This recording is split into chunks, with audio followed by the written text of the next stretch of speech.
Hello, my friends. This is Lynda Lippin, and welcome to the Pilates Goddess podcast.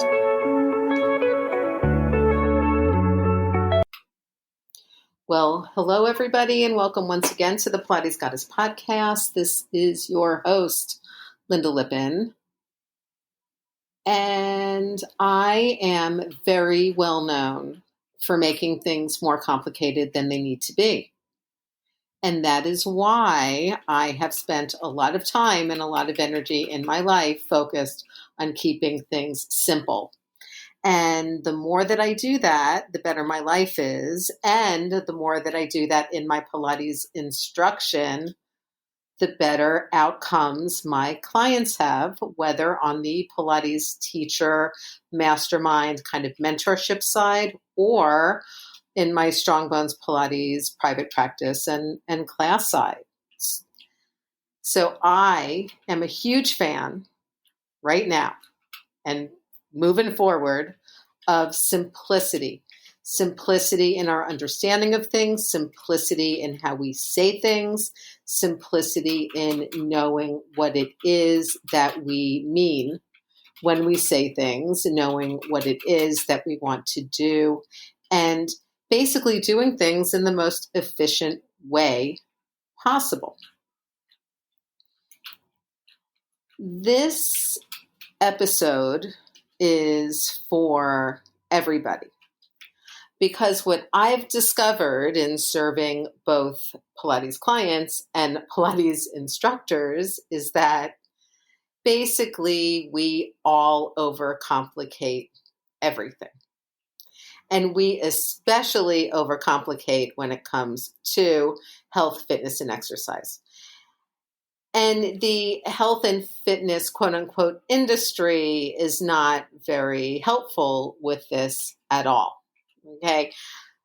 First of all, I think, those of us who are over 50, we can think about all the times we were told that coffee was good for us, and then coffee was bad for us, and then coffee was good for us, then coffee was bad for us, and now coffee is a superfood that is good for us, but we also need to moderate the caffeine and other things. Fine. We have been told for so many years that high fructose corn syrup is bad for us that I actually saw a post the other day online where one of my Facebook friends threw out some regular corn syrup, like good old Caro corn syrup, that you use to make a pecan pie, and was like, I can't believe I found this, poison in my kitchen. It's been here for X number of years and it's never gone bad. And I'm like, okay, number one, corn syrup is basically liquid sugar. That's not going to go bad. And number two, it's not high fructose corn syrup. Okay, it's just a different animal. It's a different thing. We get fed what manufacturers, what corporate owners want us to think is simple, okay? We get told that if we just eat less and exercise more, we'll lose weight. And we know that that really doesn't always work. We get told that if we just follow a keto program and never eat any sugar or carbs, that we will be healthy and lose weight. And again, it's, doesn't work that way. Then we get confused because then we're told that we should eat carbs or we shouldn't eat carbs or we should eat fat or we shouldn't eat fat, or some fats are good and some fats are bad and some carbs are good and some carbs are bad. And so maybe we should just have smoothies all the time with protein powder in them because, that will get us the nutrition that we need without actually having to worry about making any food decisions or choices. We lose touch with the simplicity of how our bodies work. We lose touch with the simplicity of following actual hunger and thirst patterns, and even telling the difference sometimes between hunger and thirst. Because sometimes you're really thirsty and your body may read that as hunger, because we do get a lot of water from the food that we eat as well as what we drink. We can also have cravings for certain foods that have nothing to do with actually being hungry. And, it could be nice to get back in touch with that again. We start to think that if we don't actually track our steps or our exercise, it didn't really happen. And this is basically a big problem since the advent of social media, since the advent of basically wearable, trackable devices, your Fitbits and your iWatches and your Samsung watches and all of the smart things that we can wear or walk around with. Do you know that there's actually no scientific backing behind the 10,000 step a day rule? Absolutely none.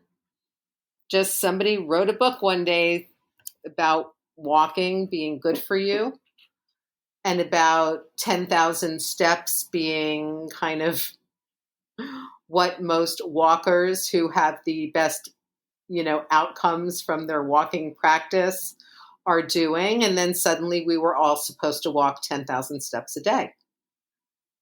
And I have clients who have been doing that for years, who will even say to me, well, I didn't count the steps while I was out, but all of this complicates things. All of this makes life a lot more difficult, right? Because then you're sitting there. Say you have been told by your doctor that you, for your health, maybe could stand to lose a few pounds.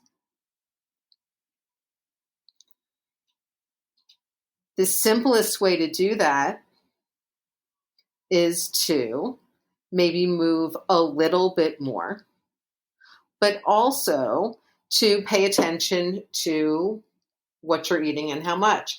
Chances are, if you've gained a little bit of weight, it's either because you've been moving a little bit less, i.e., you're burning fewer calories in your day, or you are eating a little bit more, so you've added in an extra snack or an extra thing, kind of that you're doing, on a daily basis.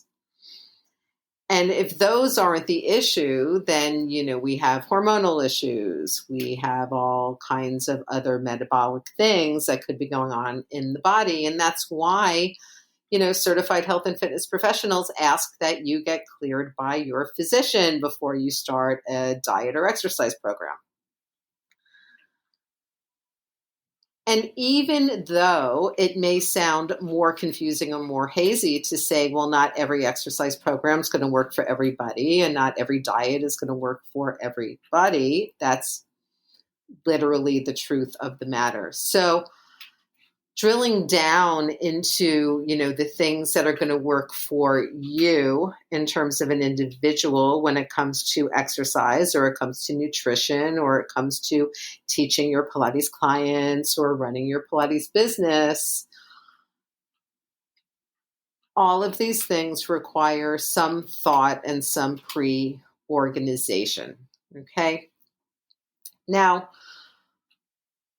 Pilates teachers, interestingly enough, are prone to make everything more complicated and more of an ordeal than it is. We tend to over cue. We talk to our clients about what muscles they want to be using or not using. I had a discussion with one of my colleagues and someone who I'm starting to consider a good friend today after our Strong Bones class. And She was asking me about Pilates for neurological disorders, and apparently there's a whole school of thought within Pilates for neurological disorders that is saying that we should never talk to our clients about, say, stabilizing, like stabilizing your pelvis when you're moving your legs in like single leg circles or marching or knee folds or anything like that, because we're going to just teach them a pattern of gripping and tightening their muscles inappropriately. And I thought to myself, okay, number one, muscles generally, when they tighten for a reason. Okay, they do. And, if you're dealing with MS or other neurological disorders, Parkinson's, where you're dealing with a lot of muscle spasticity, of course, there you're getting muscle spasms and tension that aren't really functional, right? But all of the clients that I've worked with in my life with MS and Parkinson's and things like that, and I've worked with plenty, all of them do well, actually, when they need to focus on using muscles for a specific purpose. So if I'm like, you need to try to hold that hip down while you lift your leg up, then they'll use their glutes and their abdominals and things to do that, right? To affect that movement situation. That's not inappropriate gripping. That's not a weird pattern of tension. That's just learning how to use your body to stabilize and move. And, people do need to do that. And then I think to myself, well, then what are you going to say to them? Are you just going to say, go for it and move however you want to? Which I guess is one way of doing it, and then maybe correcting a little bit from there. But I would rather just kind of let people know, my basic parameters of what I want out of a specific movement or exercise, and then let their bodies try to figure it out. I do not talk to my clients generally about engaging specific muscles or doing specific things. There are certain exercises that I basically stay away from for a lot of my clients, like side lying clams and things like that. I find that a lot of my clients do these outside of their Pilates work anyway. Their rotators are plenty strong and plenty tight, and they don't need the extra work from me. And they get in other places in their Pilates mat without me having to, put them side lying, just lifting from the rotator. I also think that as a Pilates and fitness teacher, that the simplest way that I can deliver an exercise to a client is going to make it more likely that the client's going to do the exercise well and possibly continue doing it. So, when I teach standing footwork or I teach squats and things like that, I literally say to my clients, sit down and stand up, sit back and stand up, drop the hips and stand up, sit and stand, sit and stand, because that, in fact, is what you're doing when you're in that squat position. And it's important to be clear, on what exactly you want them to do. Now, I could go through a whole thing of stabilize your torso and pull up and in through your abdominals and make sure you squeeze your shoulder blades back and keep your knees right on top of your ankles, and then bend your knees and flex at the hip and drop your hips back. Like, I could go through a whole thing. I could talk to them about what muscles I want them to use and whatever else.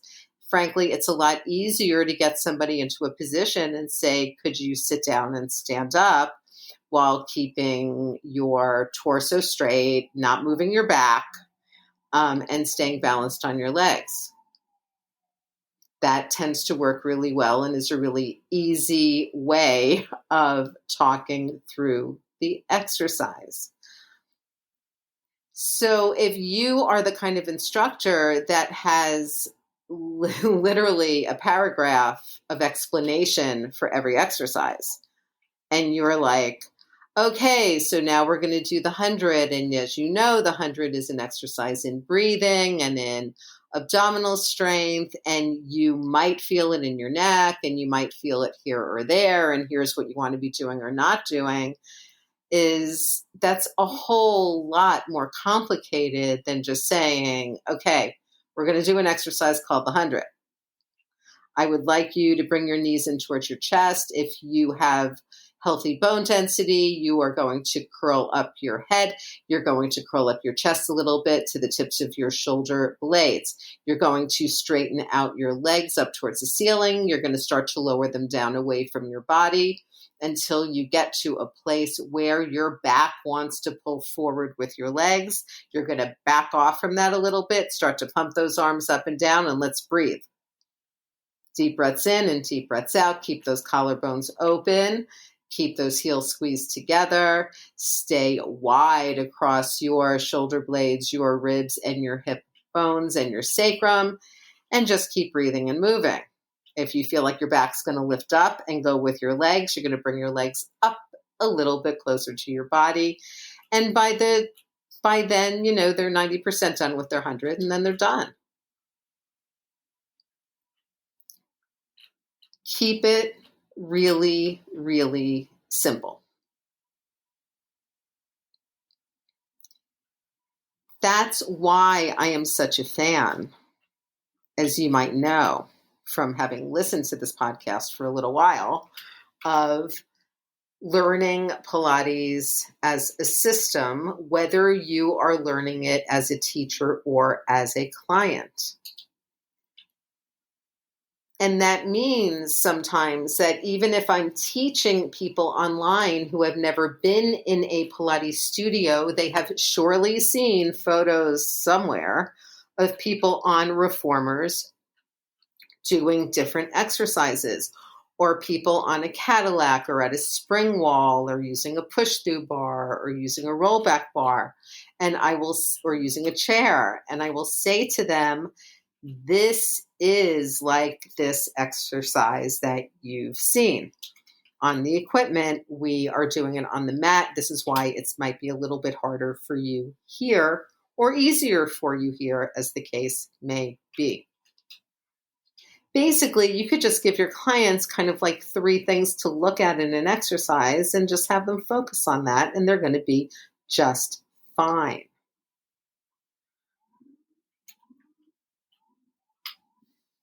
It also complicates things when clients don't understand that Pilates is a whole system of exercises, and that even the Pilates mat work works as a system. So if you say have back pain or are teaching clients with back pain, and they have been told, forever that they need to strengthen their abs to make their backs feel better, you may have clients with back pain who just want to do the roll up, like over and over again, right? Because it's curling forward, it's full range, it works their abdominals, they feel it, and whatever else. But if they're not also doing work where their spine is straight and stable, if they're not also doing a little bit of hyperextension and a little bit of strengthening for the back muscles as well as the front muscles, and some rotation and side bending, they're going to ultimately be in a lot of trouble, because what will happen then is the abdominals will actually get tighter than the back muscles. The back muscles will start to get weaker. The spine will want to flex more, and then people end up in upper and lower back pain. So why complicate everyone's existence when we know that there is a system? We know that there are, classically 34 exercises in that classical mat. Each exercise can be completely modified down to a, more basic position or more basic movement than the full form of the exercise.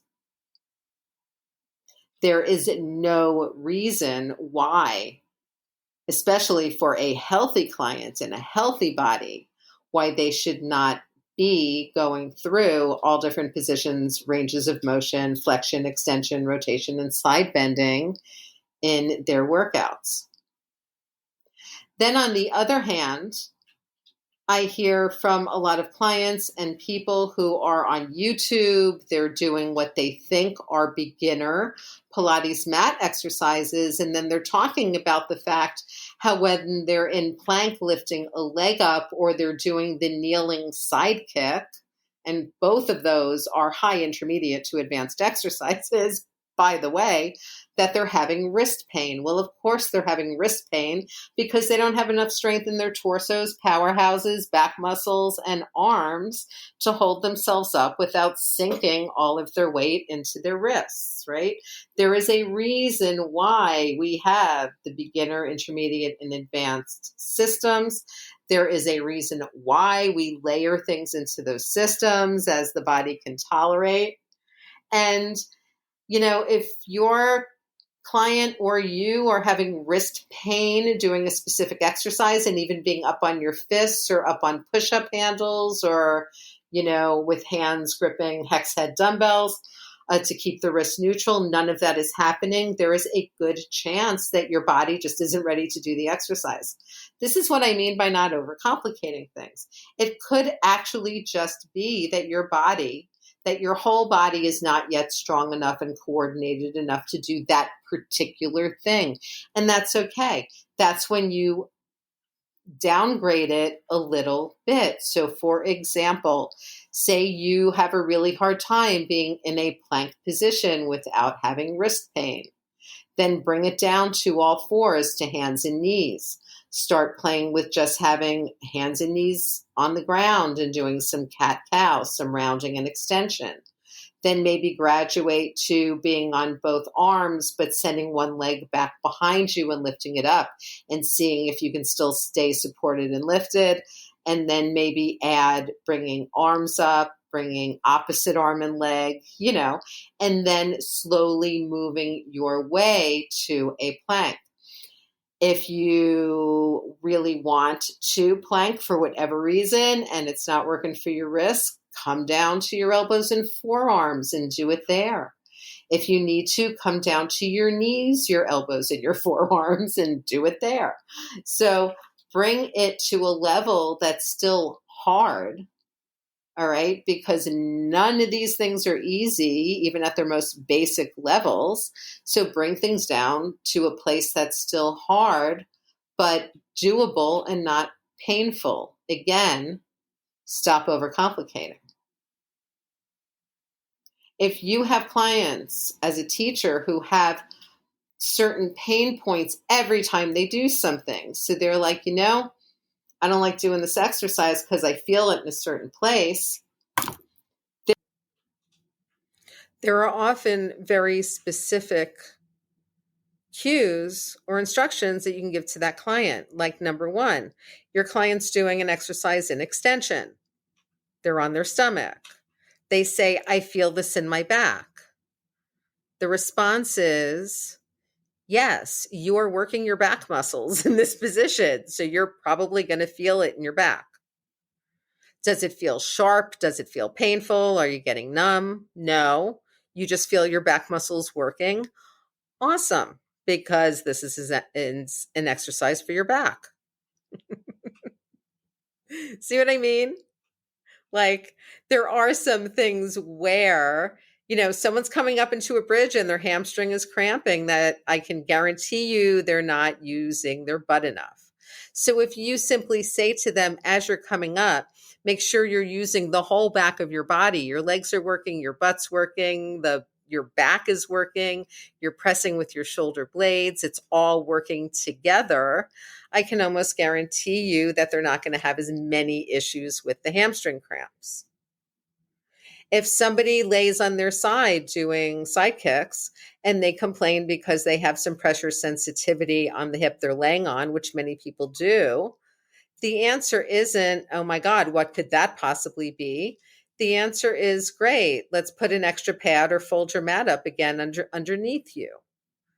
Okay, most things, my friends, most things in a Pilates studio have a simple explanation and an even more simple way of handling them. So that's it from me for today.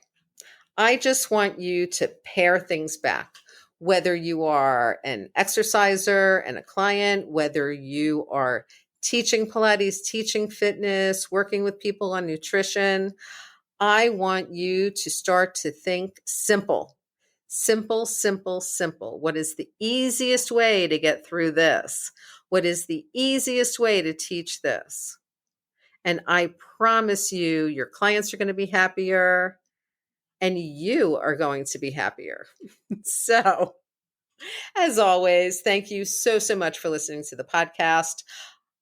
If you are a woman concerned with bone health, osteoporosis, chronic pain, other things, staying strong for the rest of your life, come join my Strong Bones Pilates group on Facebook. If you are a Pilates teacher who needs some support, some mentorship, a great community, and to get some of your questions answered, join me in the Pilates Teacher Mastermind free group on Facebook.